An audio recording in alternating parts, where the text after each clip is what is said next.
Olá, pessoal. Aqui é o professor William de Filosofia. Hoje estamos na nossa 25ª aula sobre a história da filosofia ocidental. Estamos no segundo período da filosofia grega, que é o período humanístico. E hoje vamos dar continuidade à nossa aula sobre a sofística, o movimento dos sofistas ali do século V, século IV antes de Cristo, mais ou menos. E hoje vamos falar ali de um dos principais representantes da sofística, que é o Protágoras de Abdera. Então, Protágoras de Abdera teria nascido ali por volta de 490, 480 a.C., falecido por volta de 415, e ali nós temos um busto de como teria sido o Protágoras. Então, o Protágoras ele foi o primeiro a se chamar de sofista. Então, lembrando, na aula anterior nós trouxemos ali as características da sofística. O que significa sofista? Sofista significa sábio. E vimos também que ali, principalmente com o pensamento de Platão e Aristóteles, o termo sofista se tornou pejorativo.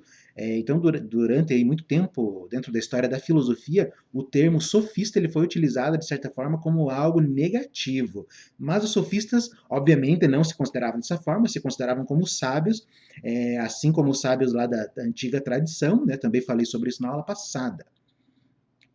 O Protágoras, então, ele ensinou durante 40 anos em todas as cidades da Grécia. Então, a gente falou um pouco lá sobre os sofistas também na aula passada, que os sofistas eles teriam viajado ali por várias cidades de Atenas, e justamente por essas viagens, por essas andanças, eles acabaram, de certa forma, criando uma ideia de que os valores são relativos, porque eles chegam em determinado lugar, vêm as pessoas defendendo um tipo de valor. Vão para outro lugar, as pessoas defendem uma outra forma de valor. E o Protágoras é a prova disso, né? Viajou ali por todas as cidades da Grécia, ensinando a todo tipo de pessoas, todo tipo de gente, os mais diversos valores aí, as mais diversas ideias. Parece que esteve várias vezes em Atenas, mas tendo sido acusado de ateísmo, teve que fugir da cidade. Então, de certa forma, ali a gente vai ver um pouquinho do pensamento do Protágoras. O Protágoras ele se encaixa mais, pelo menos segundo as falas dele, ele se encaixa mais no pensamento agnóstico. O que é o agnosticismo? O agnosticismo é a ideia de que não se pode conhecer Deus, não se pode conhecer o sagrado ou o divino. O agnosticismo não defende que Deus não existe.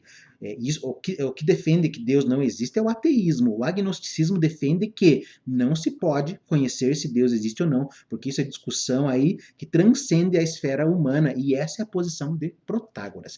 Então ele teve que fugir, fugiu lá de Atenas, justamente acusado ali de ateísmo. E a gente vai ver que o Sócrates também foi acusado ali de ateísmo e a tentar, de certa forma, né, até uma contradição isso, introduzir novos deuses em Atenas, e também foi condenado por causa disso, além de outras coisas, não é? Sabe-se que morreu afogado quando viajava para a Sicília, não é? Que azar. Platão, no diálogo homônimo, ou seja, num diálogo chamado Protágoras, nos deixou uma imagem do sofista. Então, nesse diálogo aí, Protágoras, dedicado ao mestre dos sofistas, ao mestre da sofística, que é o Protágoras, ele deixou, de certa forma, ali uma caracterização que ficou, que pegou na história da filosofia, como que seria o sofista. Então Platão representa-o como homem do mundo, né? Homem do mundo porque viaja, velho e cheio de experiências. Então ali a gente viu também que o sofista é aquele ali que, de certa forma, tem bastante bagagem, porque ele conhece bastante coisa, por isso que ele é considerado sábio.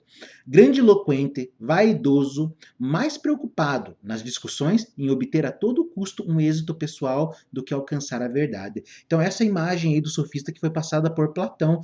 O sofista ele quer vencer o argumento, não importa se ele vai defender a verdade ou não, o importante é vencer. É essa imagem aí que o Platão está passando dos sofistas.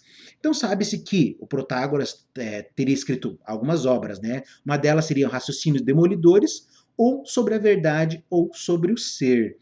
Também se atribui a ele uma obra chamada Sobre os Deuses, mas de certa forma, o que nós sabemos mesmo é que ele teria escrito uma obra chamada de Antilogia. Tá? Então, alguns testemunhos nos dizem que ele teria escrito uma obra que se chama As Antilogias. E o que são antilogias? A antilogia é justamente aquela filosofia que caracteriza o pensamento dos sofistas, em especial o pensamento do Protágoras.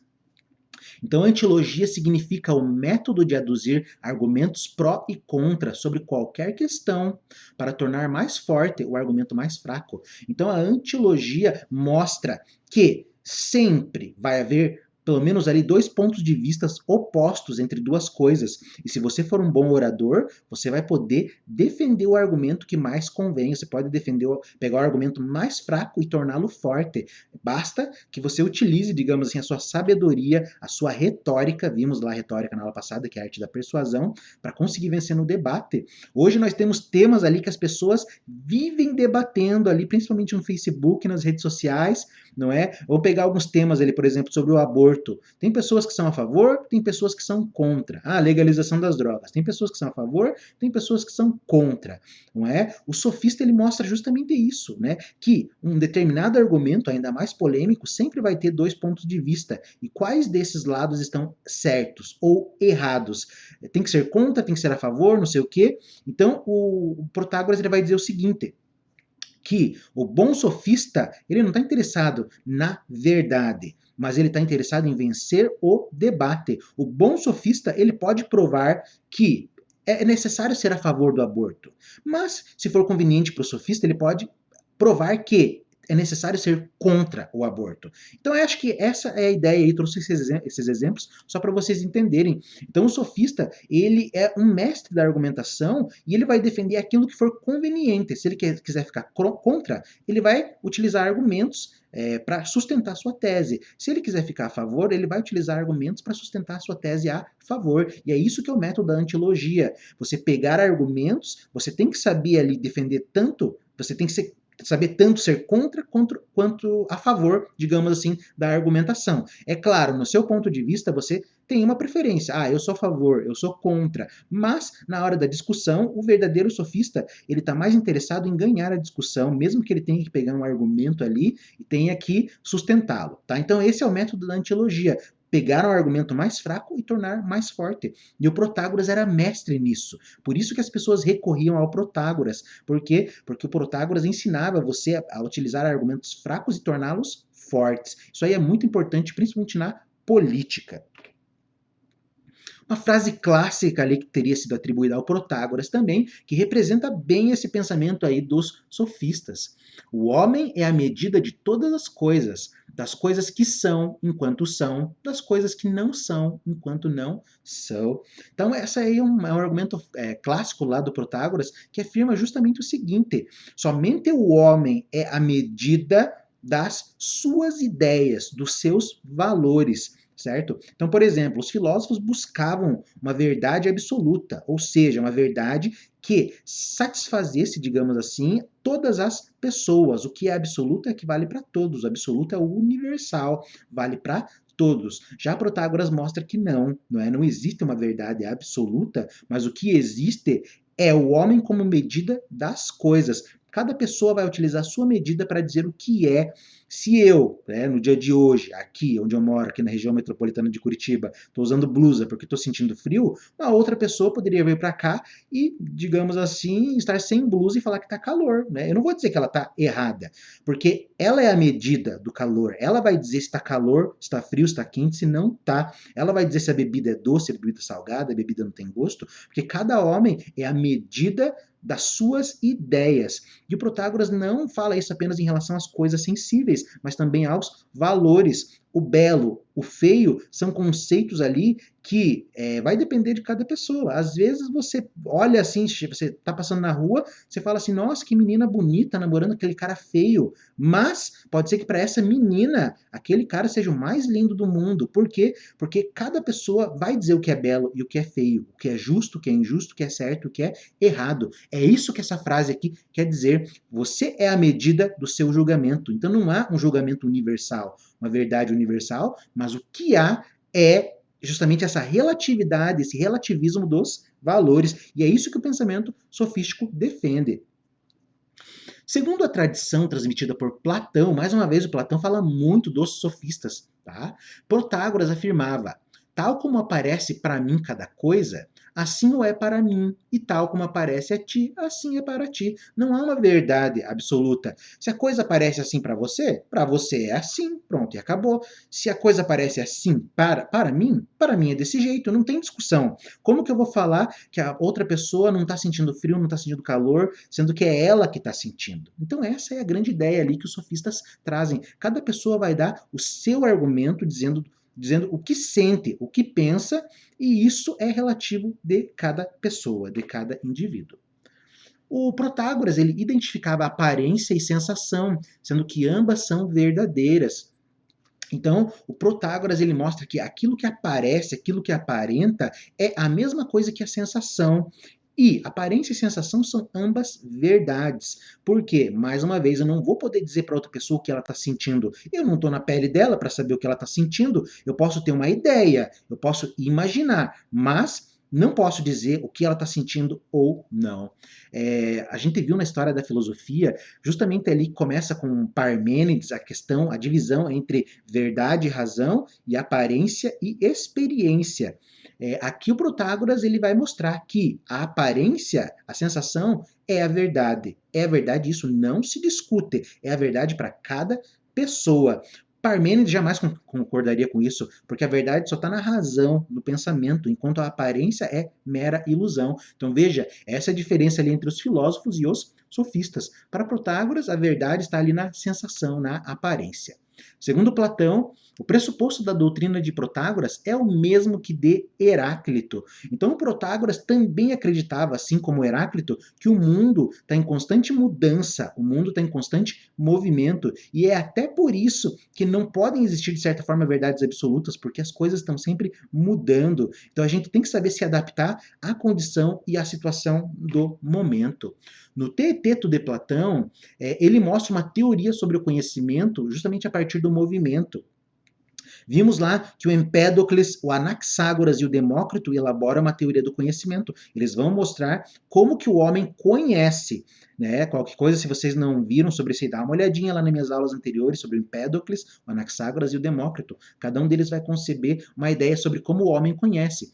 Platão ele traz uma ideia aqui diferente, que é justamente o movimento das coisas que permite o conhecimento. Por quê? Porque o movimento ele traz algumas ideias que acabam se chocando, e é dentro desse choque de ideias, desse movimento, dessa agitação, é que há o conhecimento. O conhecimento surge justamente dessa mudança. E Protágoras, né, os sofistas de maneira geral, trabalham justamente com essa questão da mudança, como eu falei. Eles percebem que o mundo muda, então para eles não deve haver uma verdade absoluta, porque se o mundo muda, a verdade vai ter que mudar, porque o mundo mudou. Então essa é a ideia. O Protágoras aceita o mundo da doxa. O que é doxa? Opinião. Vimos mais uma vez, lembra lá do Parmênides? Parmênides é muito importante, tá? Lembra lá que é justamente graças à discussão da escola eleática, da escola do Parmênides, que surgiram os conceitos lá do Empédocles, do Anaxágoras, do Demócrito, da escola dos físicos pluralistas e ecléticos. Então veja, o Parmênides é um filósofo bem importante. Parmênides mostrava que existiam dois caminhos, não é? O caminho da verdade e o caminho da aparência, ou seja, da opinião. O caminho da opinião é sempre falso. Então você não deve abraçar o caminho da opinião se você quiser a verdade, tá? Protágoras não. Para Protágoras, o mundo da opinião é a verdade. O mundo da doxa é a verdade. Ele aceita essa opinião justamente porque a opinião é de cada um. Como que eu vou dizer o que o outro está sentindo, se o outro está certo ou errado? Eu não tenho como dizer, certo?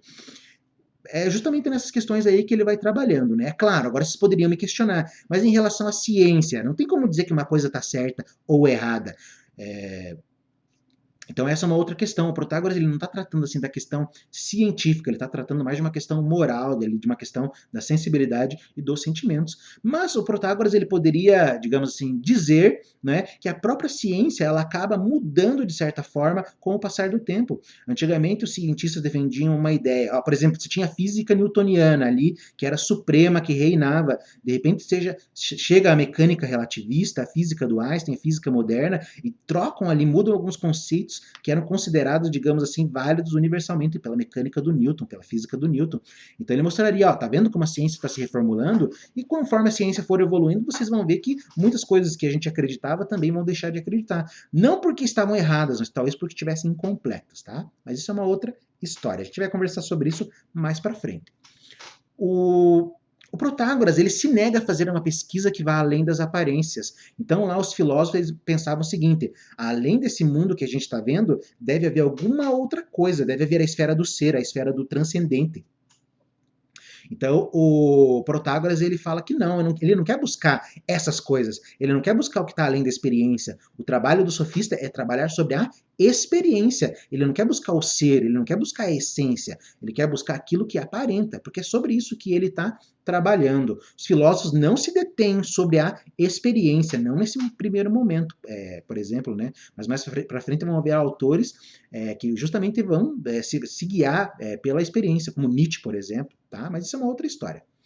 A partir dessa perspectiva, entende-se o agnosticismo religioso de Protágoras. Lembra que eu havia falado lá que o Protágoras ele tem uma perspectiva agnóstica, ou seja, ele não nega que Deus existe, mas ele fala que sobre isso não se pode conhecer. Não se pode conhecer. Por quê? Porque a esfera de Protágoras é uma esfera das aparências, e o mundo das aparências não me revela nada além do que as aparências me mostram, ok?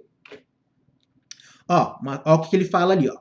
Dos deuses, não estou em posição de saber nem se existem, nem se não existem, nem quais são. Tá vendo? Ele não tá falando assim que Deus não existe. Acusaram ele de ateísmo, mas ele não é ateu, ele não tá falando Deus não existe. Ele tá falando, olha, sobre Deus, se existe ou não, eu não posso falar, não sei. Por quê? Ó, efetivamente, muitas coisas impedem sabê-lo.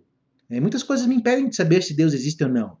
Não só a obscuridade do problema, mas a brevidade da vida humana. Tá? Então ele traz essa ideia ali. O que seria justamente essa obscuridade? A obscuridade se refere ao fato que o divino transcende a esfera da experiência. Como o Protágoras trabalha sobre a experiência, ele não vai além da experiência, então ele não chega nessa esfera aí transcendente, ele não passa da experiência para saber se Deus existe ou não. Essa não é a discussão ali que ele trava. É claro, né, como sofista, se ele tivesse que defender a existência dos deuses para ganhar um debate, ele defenderia.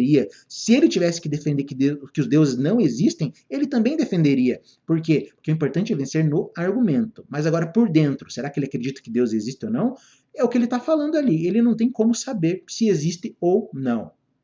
Os problemas dos sofistas não são puramente gnoseológico-teóricos, ou seja, os sofistas não estão interessados ali na questão teórica, na questão assim de saber o que é o conhecimento, de saber o que são as coisas. Isso é coisa do filósofo. O problema do sofista é o seguinte, é o problema da vida social que surge nos grupos humanos e nas relações entre os grupos. O sofista está interessado no homem, por isso que esse segundo período da filosofia é o período antropológico, ou o período humanista. Ele está interessado no homem e nas suas relações. O sofista não quer saber o que é o ser, o que é a arqué, o que é o princípio. Não, ele não quer saber dessas questões filosóficas. O sofista quer saber ali do ser humano, do homem, na sua relação com outros homens ali na sociedade. Eles tomam em consideração o homem como indivíduo, mas não o homem em geral. Então, eles também não estão interessados ali no homem, né? O que é o homem? Essa pergunta vai ser feita e respondida por Sócrates, que é o próximo autor que a gente vai trabalhar. Quer dizer, próximo autor, depois de a gente terminar o movimento sofista. Mais 2 aulas aí sobre a sofística. Iniciaremos o Sócrates. O Sócrates, sim, ele vai querer saber o que é o homem e ele vai responder, conforme vocês vão ver mais para frente, tá? Protágoras, os sofistas não estão interessados em saber o que é o homem, mas eles estão interessados ali em ajudar o homem, de certa forma, naquilo que ele precisa, ajudar o indivíduo, né? Na questão política, na questão ali da convivência entre os homens, etc. Tá? Esse indivíduo que o sofista também trabalha não é um indivíduo isolado, mas é aquele que vive junto com os outros e precisa se adaptar para enfrentar os problemas da convivência. Então o sofista está interessado ali em ajudar aquelas pessoas que precisam se adaptar aos momentos, não é? A pessoa ali, ela quer exercer um cargo público, ela quer entrar na política. O sofista vai fazer o possível para ensinar a pessoa ali o método da retórica, o método das antilogias, o método da argumentação, a oratória, justamente para adaptar essa pessoa ali ao meio que ela está inserida. E se as pessoas que forem contra ela ali jogarem ideias tentando acabar com esse discípulo do sofista, o sofista vai ter que vencer na argumentação de alguma forma. É isso que o sofista ensina. Vença o debate, não importa se a verdade está em jogo ou não. O princípio de Protágoras não serve apenas para as coisas naturais, mas também para os bens e os valores. Mas isso eu já discuti com vocês. O princípio de Protágoras é aquele: o homem é a medida de todas as coisas. Então, não servem apenas para coisas, mas também para bens e valores. O que são bens e valores? O belo e o feio, o bem e o mal, o justo e o injusto. Então, cada pessoa vai dizer o que é belo, o que é feio, o que é justo, o que é injusto, o que é bem e o que é mal. Ok? Então, essa é a ideia. Os sofistas insistiam na diversidade e na heterogeneidade dos valores que regem a convivência. Então, os sofistas eles vinham falando: não existe um bem absoluto, não existe uma justiça absoluta, não existe um belo absoluto, como os filósofos proclamam. O que existe são vários valores. Existem várias ideias de beleza, várias ideias de justiça, várias ideias de bem, várias ideias de mal. E é justamente isso que eles vão trabalhar. Lembrando que os sofistas eles viajavam de cidade em cidade. Logo, eles chegavam ali numa cidade que tinham concepções diferentes. Eles chegavam ali em outras cidades que tinham outras concepções totalmente opostas.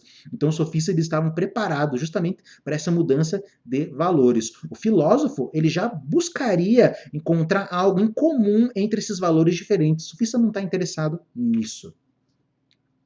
Aqui a gente vai falar um pouquinho agora, né, mas a gente já volta a falar do Protágoras, sobre um escrito encontrado anônimo lá na antiga Grécia, né? O nome desse escrito é Raciocínios Duplos, e esse escrito ele trata justamente dessa relatividade dos valores. O que é relatividade dos valores? É justamente essa ideia, não existe valor absoluto, os valores são relativos para cada pessoa. Vou trazer umas ideias ali que pode ser um pouco chocante para vocês. Eu fiquei um pouco chocado também quando eu descobri isso, quando eu estudei isso. Eu estava no início do curso lá da filosofia, e essa obra ali, ela mostra muita coisa interessante ali, e ela justamente se pauta no pensamento dos sofistas. A gente vai ver que tem muita coisa ali que a gente pode atribuir também ao pensamento do Protágoras. Essa obra, ela se propõe a demonstrar que as mesmas coisas podem ser boas e más, belas e feias, justas e injustas. Então, olha só, pessoal, vamos parar a pensar assim, fazer uma reflexão. Essa obra, ela traz o seguinte: coisas que nós consideramos boas podem ser consideradas ruins, podem ser consideradas más, coisas que nós consideramos belas podem ser consideradas feias, justas ou injustas. Por exemplo, né, vamos pensar, vamos pegar um tema ali hoje, assim, por exemplo, né, a questão da escravidão. Hoje, obviamente, a gente sabe que a escravidão é um mal, a escravidão é algo que é abominável, que ninguém pode defender a escravidão. Imagine escravizar uma outra pessoa, pelo amor de Deus. Então, o que é escravidão? Obviamente é algo ruim, é algo mal. Mas se a gente voltasse um pouco no tempo, voltasse um pouco, ó, há uns 100 anos atrás, 150 anos atrás, provavelmente nem todas as pessoas veriam a escravidão como um mal, muitas pessoas veriam a escravidão como uma coisa boa. Então, essa é a questão ali. Aquilo que é bom e mal muda com o passar do tempo, com o passar das eras. E mesmo assim, mesmo hoje, olha só, olha o que eu estou falando, mesmo hoje, nós consideramos a escravidão uma coisa ruim. Mas existem pessoas hoje que consideram a escravidão uma coisa boa. Existem pessoas que ainda escravizam as outras. Então essa é a ideia, tá vendo? Uma ideia que é boa, que é ruim, isso vai depender de cada indivíduo. Tá? Então é isso que essa obra procura mostrar. A mesma coisa que parece boa para você pode ser ruim para o outro, o que é belo para você pode ser feio para o outro, o que é justo para você pode ser injusto para o outro. E a segunda parte dessa obra, desse escrito, ela é particularmente interessante, pois ela contém a exposição daquilo que hoje se chama relativismo cultural. O que é o relativismo cultural? Cada cultura tem o seu determinado valor. Cada cultura tem os seus valores. Por exemplo, né, eu tenho formação em artes, também artes visuais, e o que eu percebo? Que há muito tempo atrás, ali, algum tempo atrás, na verdade, considerava-se arte somente aquilo que era feito na Europa. Então você tinha, por exemplo, ali arte dos indígenas, dos índios, dos povos africanos, e aquilo não era considerado arte, aquilo era uma coisa bárbara, as pessoas chamavam de barbaridade, aquilo não é arte. Só que, quando nós estamos analisando as coisas a partir desse ponto de vista, nós estamos cometendo ali uma atitude etnocêntrica, aquilo que é chamado de etnocentrismo. A gente acha que só a nossa cultura está certa e a cultura do outro ali está errada. E o que o relativismo cultural traz? Vai ser muito trabalhado ali pelos antropólogos, né, pelo Clifford Geertz, pelo Franz Boas também vai trabalhar essa questão do relativismo cultural. Mostra o seguinte, que cada cultura tem o seu determinado valor. A cultura africana cria aquela obra de arte e é arte também, porque ela tem o seu determinado valor. Por mais que eu não goste, não posso dizer que aquilo é arte, porque para eles isso é arte. E outra coisa, eu não posso olhar apenas pelo meu ponto de vista, eu tenho que olhar as coisas pelo ponto de vista do todo. E isso é muito difícil, tá? Muito complicado, mas é um exercício aí que a gente tem que fazer. Então essa obra já traz aquilo que a gente vai chamar de relativismo cultural. Essa obra lá do século IV a.C., tá? Ó, trouxe um textão aqui pra gente ler, né? Não gosto de trazer textão, mas esse eu achei muito interessante, só para vocês entenderem a ideia. Olha o que está escrito aí nesse livro. Ó, os macedônios acham bem que as mulheres sejam amadas e se acasalem com um homem antes de se casarem. Então, naquela época, estou falando do século IV antes de Cristo, ó.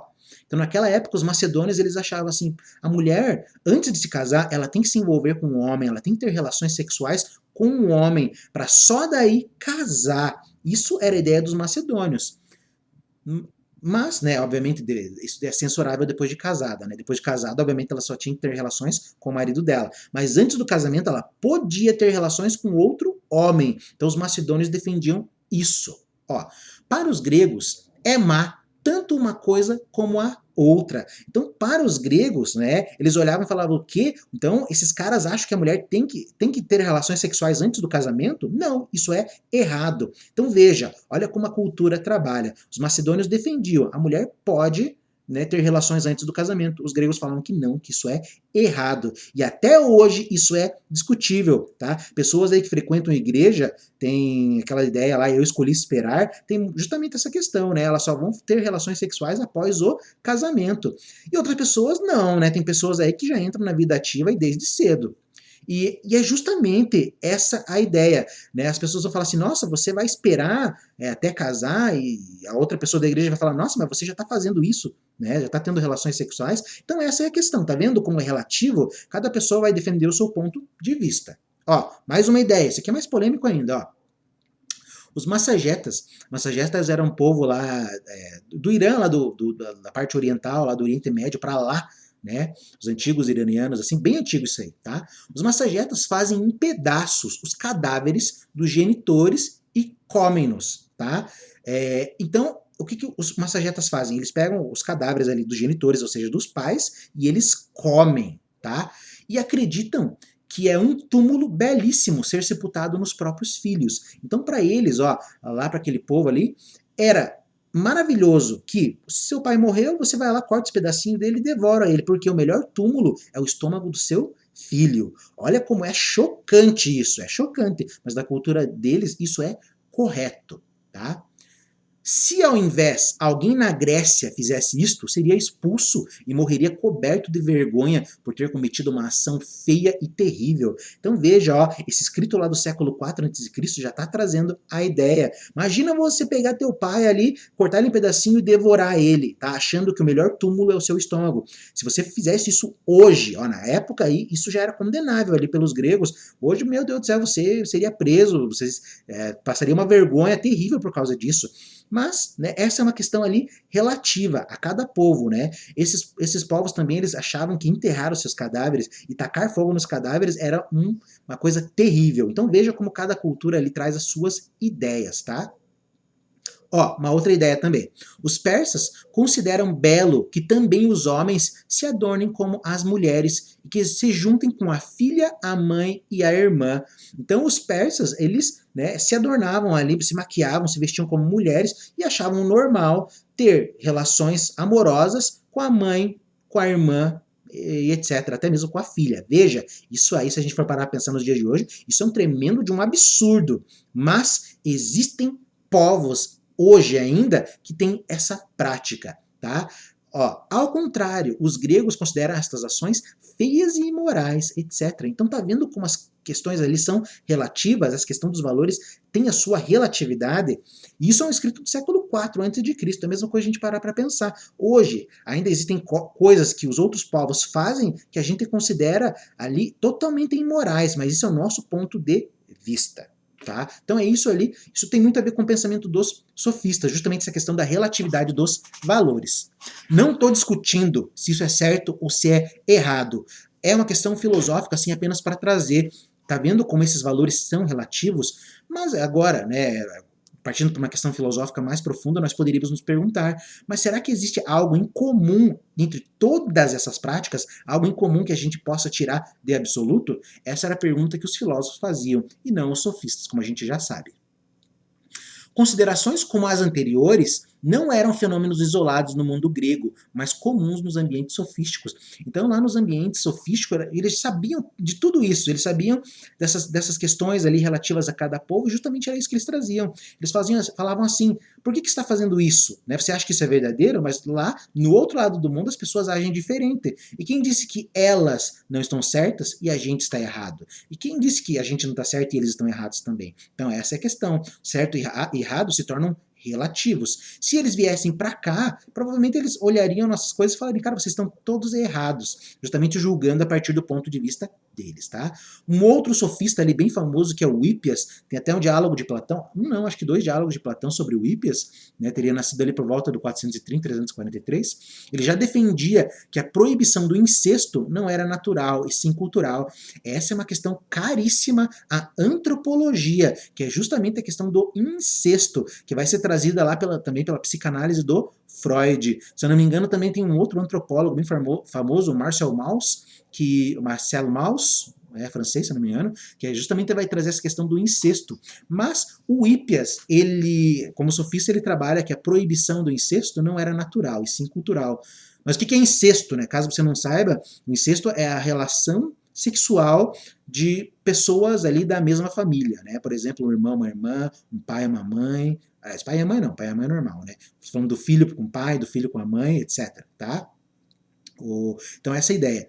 O incesto, então, é uma relação sexual entre pessoas ali da mesma família. E as pessoas pensavam assim na época, o incesto não é natural, não é natural, certo? Então, a proibição do incesto não era natural, e sim cultural. É isso que o Hípias está trazendo, né? Perdão, os gregos eles achavam que a proibição era cultural. Em que sentido?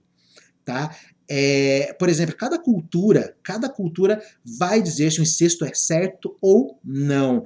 Para os gregos, o incesto era naturalmente errado. Naturalmente errado. Por quê? Porque na natureza você não faz isso. Você não, digamos, se acasala com pessoas ali da mesma família, do mesmo sangue. Mas o Hípias vai mostrar que essa proibição não é natural, e sim cultural. Porque existem culturas ali que praticam o incesto, como a cultura ali dos persas, como nós acabamos de ver. Mas isso a gente vai discutir também ali mais para frente, quando a gente tratar de outros sofistas.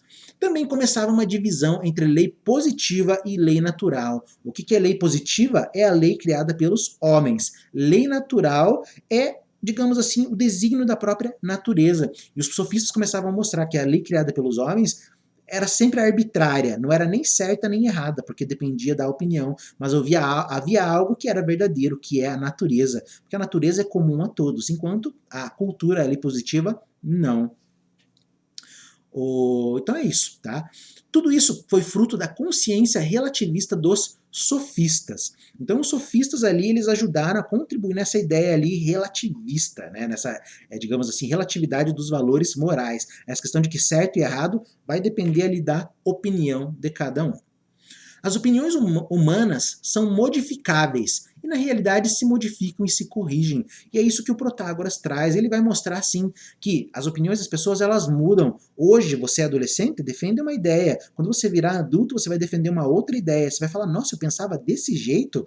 E quando você for mais velho ainda, você vai falar, nossa, eu pensava daquele jeito ali quando era jovem, tá? Porque as opiniões elas se modificam, tá? E a gente traz essa questão. E quando que essas opiniões se modificam? Qual é o critério que faz essas opiniões se modificarem? E o Protágoras diz que não é em sentido da verdade, porque a verdade é uma coisa que vai depender de cada um, mas sim no sentido da utilidade privada ou pública. Então o Protágoras também traz uma ideia ali bem interessante, que é essa ideia da utilidade. As opiniões só vão mudar a partir da hora da utilidade.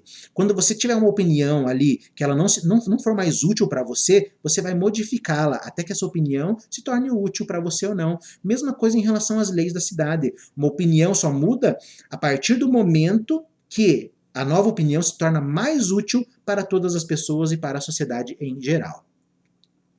Nisso se insere a obra do sábio, que se faz mestre dos indivíduos e da cidade, fazendo parecer justas as coisas boas em lugar das más. Então é isso que o Protágoras traz. O Protágoras ele afirma o seguinte, que o sábio, o papel dele, qual é? É de educar as pessoas, fazendo com que as pessoas tenham opiniões e ideias que sejam boas para a sociedade. Então, o sábio, ele também deve transformar aquelas opiniões ruins em opiniões boas. Esse é o papel do sábio, modificar as pessoas para que elas possam viver em sociedade e fazer bem para as outras pessoas. Pelo menos isso no pensamento do Protágoras. Por isso que Protágoras ainda, e esses mestres da sofística, eram, digamos assim, elogiados ainda por Platão e Aristóteles, porque vai haver outros sofistas ali que eles defendem o imoral, que eles defendem o errado, digamos assim, e a gente vai tratar dessas questões ali nas próximas aulas também. Mas o Protágoras não, ele ainda está preocupado no bem da sociedade e no bem da cidade, transformar pessoas ruins em pessoas boas, modificar opiniões ruins em opiniões que sejam boas, que sejam úteis. Nesse sentido, a obra do sábio ou do sofista é perfeitamente semelhante à do médico ou do agricultor, transforma em boa uma disposição má, faz passar os homens de uma opinião danosa aos indivíduos e à comunidade para uma opinião útil, prescindindo completamente da verdade ou falsidade das opiniões que, a este respeito, são todas iguais para eles. Então esse é o papel do sofista, como eu já disse, transformar aquelas opiniões ruins em opiniões úteis para a sociedade. Lembrando mais uma vez, tem sofistas ali que vão defender o imoral, que vão defender o errado também, tá? Que se interessam apenas na questão de vencer o debate, não importando realmente o que você vai defender. Protágoras ainda tinha uma questão assim, de importância com a sociedade, justamente procurando ali modificar o indivíduo para melhor, assim, ou para melhor utilidade da sociedade. Protágoras não era mestre de ciência, mas sim da sagacidade nos negócios públicos e privados. Protágoras não estava interessado na ciência como os filósofos anteriores, mas sim em melhorar o homem ali nos negócios públicos e também privados. Ele professava o ensinamento das virtudes. Protágoras acreditava que as virtudes, o bem, o belo, o justo, o injusto, etc., elas podem ser ensinadas, ou seja, você pode transformar uma pessoa ruim numa pessoa boa, justamente ensinando as virtudes. Alguns filósofos vão trazer a ideia de que você já nasce com virtudes, então uma pessoa que, de certa forma, é ruim, ela nasceu para ser ruim, enquanto uma pessoa que é boa, ela já nasceu para ser boa. Os sofistas não, eles trazem a ideia de que você pode ensinar as virtudes, então você pode transformar as pessoas, até porque o Protágoras traz a ideia que o mundo muda, igual o Heráclito, as coisas estão em constante mudança. Então por que algo que é ruim não pode se transformar em bom? É isso que ele traz. É possível modificar as opiniões em proveito da utilidade, foi isso que eu já falei. Então você pode transformar uma opinião ruim numa opinião útil. Por isso, se achava no direito de receber dinheiro. E essa era a questão ali das características gerais da sofística que eu trouxe para vocês na aula passada, que Sócrates criticava, Sócrates, Platão, etc., falando assim, e esses caras ainda cobram, né, para ensinar as pessoas. E o Protágoras justamente ele pensa o seguinte, não, eu mereço ganhar dinheiro, por quê? Porque eu estou fazendo um bem para a sociedade, eu estou fazendo um bem no momento que eu estou transformando a opinião ruim das pessoas numa opinião boa, numa opinião útil para o bem de todos. Então, pessoal, isso, né, foi a nossa aula ali sobre os sofistas. Então trouxemos ali a ideia de Protágoras, hoje falamos bastante do Protágoras, também daquele escrito anônimo lá, os raciocínios duplos, justamente ali sobre o comportamento e a visão dos sofistas.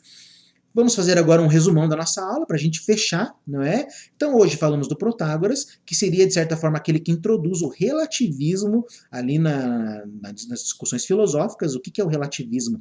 É justamente essa ideia de que não existe um bem, um mal absolutos, uma verdade, uma mentira absolutas, etc. Mas o que existem é uma relatividade de valores, ou seja, o bem, a verdade, o belo e o justo vai depender de cada pessoa. Isso é relativo de cada indivíduo. Um filósofo não concorda com essa opinião. Embora hoje na filosofia contemporânea existem filósofos que vão concordar ali com os sofistas, mostrando que não existem verdades absolutas. O Protágoras também é importante, justamente ali por trazer esse método da antilogia, mostrando que qualquer argumento vai ter sempre o seu lado contra e o seu lado a favor, o seu pró e o seu contra. E vai depender aí do teu argumento, da tua lábia, da tua retórica, da tua oratória, saber defender uma coisa ou outra conforme lhe convir, tá bom? Trouxemos ali também aqueles escritos, né, anônimos ali do século IV a.C., os raciocínios duplos, que trouxeram vários exemplos ali do comportamento de outros povos, e esses povos achavam que eles estavam certos, né? Então essa é a questão, será que nós estamos certos com as nossas atitudes, ou será que é um outro povo que pensa totalmente diferente? Será que nenhum de nós está certo? Será que todos nós estamos errados? Então o sofista vai dizer o seguinte, né, tudo é verdade, por quê? Porque vai depender da opinião de cada um. Tá? Então ele já traz essa ideia do relativismo cultural, que vai ser muito debatido nem tanto na filosofia, mas mais ali na antropologia e principalmente também na área da sociologia, tá? Ou seja, na área das ciências sociais. Então é isso, certo? Falamos um pouquinho sobre o pensamento do Protágoras. Próxima aula vamos falar de um pensamento um pouco mais difícil, um pouco mais complexo, digamos assim, que é um outro mestre da sofística, que é o Górgias. Mas isso fica para a próxima aula. Então, um grande abraço a todos, nos vemos aí no nosso próximo encontro.